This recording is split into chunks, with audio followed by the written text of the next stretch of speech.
دوستان ملت پاکستان، میرے تمام پاکستانی بھائیوں کو میرا ادب بھرا سلام۔ 5ویں ولاگ کے ساتھ حاضر ہوں۔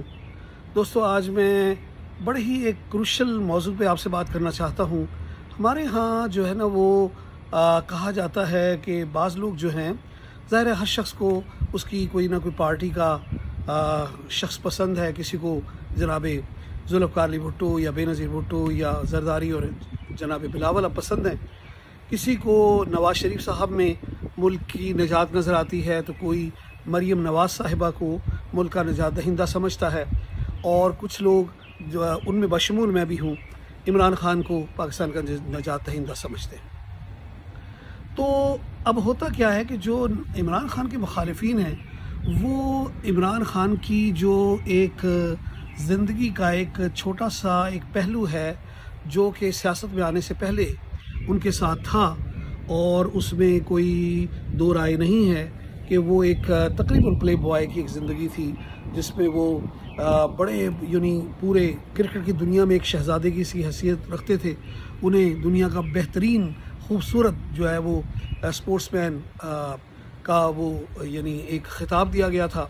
تو اس میں انہوں نے جو بھی ان کی فرینڈشپ تھی، ان کی گرل فرینڈ تھیں، اور بہت کچھ ایسی چیزیں تھیں جو کہ آپ نارملی زبان زد عام پہ نہیں لاتے۔ تو اب ایسا ہے کہ لوگ کیا کرتے ہیں کہ ہمارے ہاں یہ بدقسمتی سی پرابلم یہ ہے کہ آپ کسی کو معاف کرنے کے لیے تیار نہیں ہیں، معاف کرنے کے لیے تیار نہیں ہیں، خواہ وہ آدمی پورا 180 ڈگری چینج ہو جائے، لیکن آپ اسے معاف کرنے کے لیے تیار نہیں ہوتے۔ تو ایسا کیوں ہے؟ حالانکہ ہم مسلمان ہیں، اور اگر مسلمانوں کی تاریخ دیکھی جائے تو پورے آپ دیکھ لیں کہ دنیا کی میں مثال دے رہا ہوں کہ حضور صلی اللہ علیہ وسلم کے زمانے میں بہت سے لوگ جو ہیں وہ کیا کیا کرتے تھے، لیکن جب اسلام لے آئے حضور صلی اللہ علیہ وسلم نے، اس سے پھر کوئی بازگشت کی گئی، بلکہ یہ تک کہا گیا۔ آپ یہ دیکھیں کہ وحشی نے جب یہ کہا کہ اگر ایک آدمی نے بڑا ہی قریب جرم کیا ہو، اس نے کسی کے سینے پر وار کر کے کسی کے بہت ہی قریبی کا خون کر دیا ہو، اس کا کلیجہ چبایا گیا ہو، تو کیا وہ تب بھی اسلام میں آ سکتا ہے؟ آپ نے فرمایا کہ بالکل آ سکتا ہے۔ ٹھیک ہے۔ ایک شخص نے بتایا کہ اس نے ایک اپنی بیٹی کو زندہ درگور کر دیا تھا، کیا اسلام میں اس کی واپسی کی گنجائش ہے؟ حضور نے فرمایا کہ ہاں ہے، تم اللہ سے توبہ کرو، انشاءاللہ تعالیٰ تمہیں معاف کر دے گا۔ اب میں یہ کہتا ہوں کہ میرے بھائی، بات یہ ہے کہ اس میں کوئی شک نہیں کہ جب آدمی سیاست میں قدم رکھتا ہے، پھر وہ پبلک پراپرٹی ہو جاتا ہے، اور پبلک پراپرٹی ہونے کے بعد آپ یقیناً اس سے سوالات پوچھ سکتے ہیں، اسے اپنے کٹہرے میں کھڑا کر سکتے ہیں۔ آج میں آپ سے ایک واقعہ پہلے شیئر کرتا ہوں۔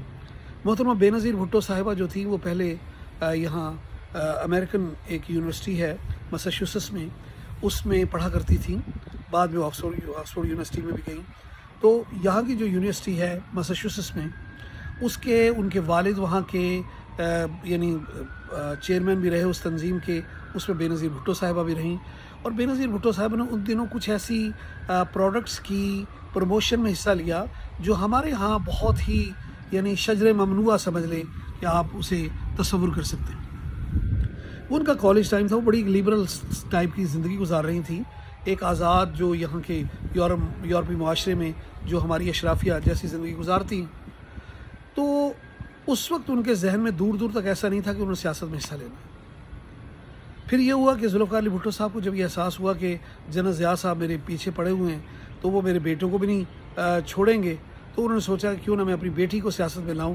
تو انہوں نے اپنی بیٹی پر اعتماد کا اظہار کیا اور کہا کہ بیٹے، میں چاہتا ہوں کہ تم سیاست میں آؤ، جو کہ ذہنی طور پر تیار نہیں تھی، مگر اس نے اپنے آپ کو تیار کیا۔ پھر اسے بتایا گیا کہ پاکستان میں تو کلچر بالکل ڈیفرنٹ ہے، وہاں پر تو سر پہ اور لڑکیوں کے دوپٹہ ہوتا ہے، ہاتھ میں جو ہے کوئی اچھی مذہبی سی چیز جیسے تسبیح ہوتی ہے، اور وہ لوگ نماز پڑھتے ہیں پابندی سے، اور قرآن پاک جو ہے وہ ان کی آیات بھی انہیں پتہ ہونی چاہیے، نماز پوری آنی چاہیے، میرا مطلب جو ایک بحیثیت مسلمان آپ کو چیزیں چاہیے، اس کے لیے بے نظیر صاحبہ نے خود کو تیار کیا۔ تو اس زمانے میں تقبیر نے ان کی اس پروڈکٹ کی سلسلے میں ایک پورا مضمون چھاپ دیا، جس پر کچھ صحافیوں نے سوال کیا کہ بے نظیر صاحبہ، آپ نے وہاں پر یہ کیا تھا؟ تو بے نظیر نے صرف یہ کہا کہ میرے بھائی، میں نے جب سے سیاست میں قدم رکھا ہے، اس دن سے مجھے کاؤنٹ کرو، اور دیکھو کہ کیا میں نے کوئی خلاف شرع یا خلاف اسلام کوئی بات کی ہے. اگر نہیں کی تو مجھے معاف کر دو. میری پرانی زندگی کو اگر تم اس طرح ادھیڑنے لگو گے تو کیا بچے گا؟ تو کیا اسلام میں کسی کی واپسی کی یعنی گنجائش نہیں ہے؟ بالکل یہی چیز میں عمران خان صاحب کے متعلق کہتا ہوں. اللہ تعالیٰ نے توفیق دی, ان کی والدہ کی ڈیتھ ہوئی, انہوں نے وہ پھر کام کر ڈالے جو کہ ایک مسلمان کو کرنے چاہیے. انہوں نے ہسپتال بنائے, انہوں نے نبل یونیورسٹی بنائی, انہوں نے دنیا میں ورلڈ کپ بھی جیتا تو اسے بھی پاکستان سے موسوم کیا. اس کے لیے انہوں نے فنڈ ریزنگ کی, دنیا بھر میں گئے, ان کی وجہ سے کچھ لوگوں نے اسلام بھی قبول کیا.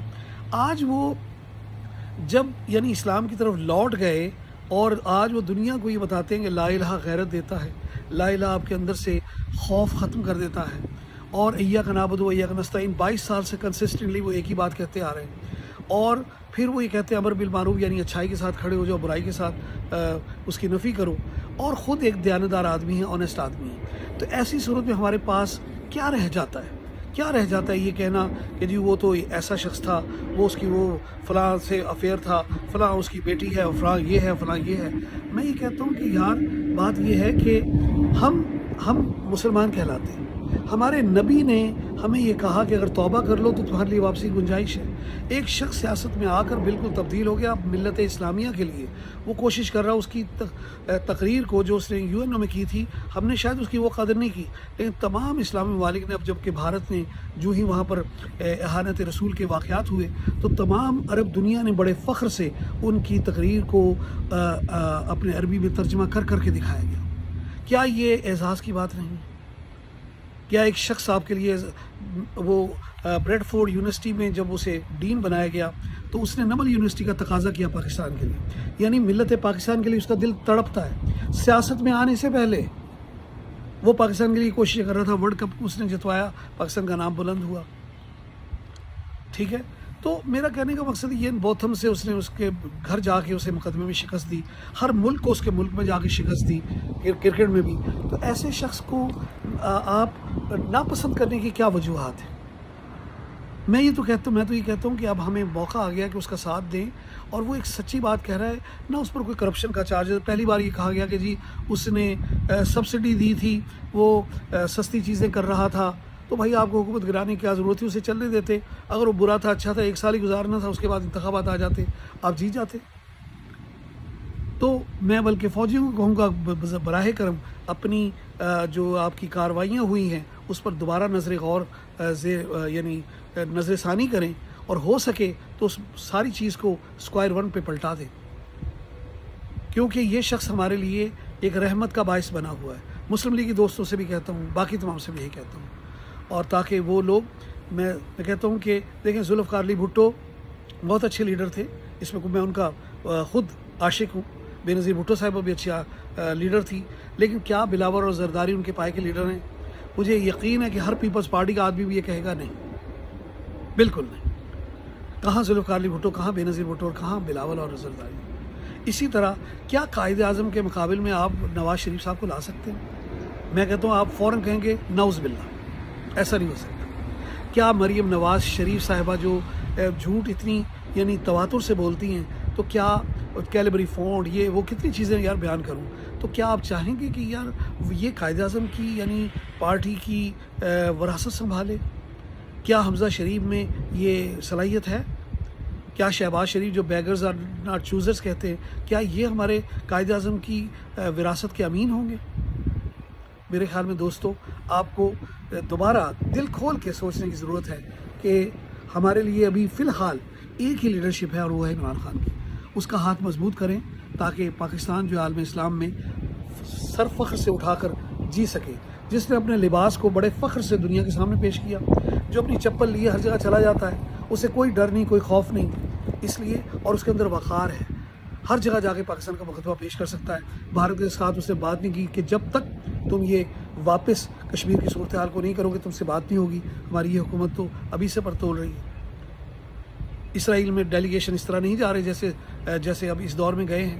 خدا را میں فوجی زعما سے بھی اور ملک کے جو بھی لوگ جن کے ہاتھ میں اقتدار ہے ان کو چاہیے کہ وہ نظر ثانی کریں اور کوشش کریں کہ ان سب حالات کو آپ چاہے اعلیٰ ظرفی کا مظاہرہ کرتے ہوئے سارے معاملات کو دوبارہ نپٹا سکتے ہیں.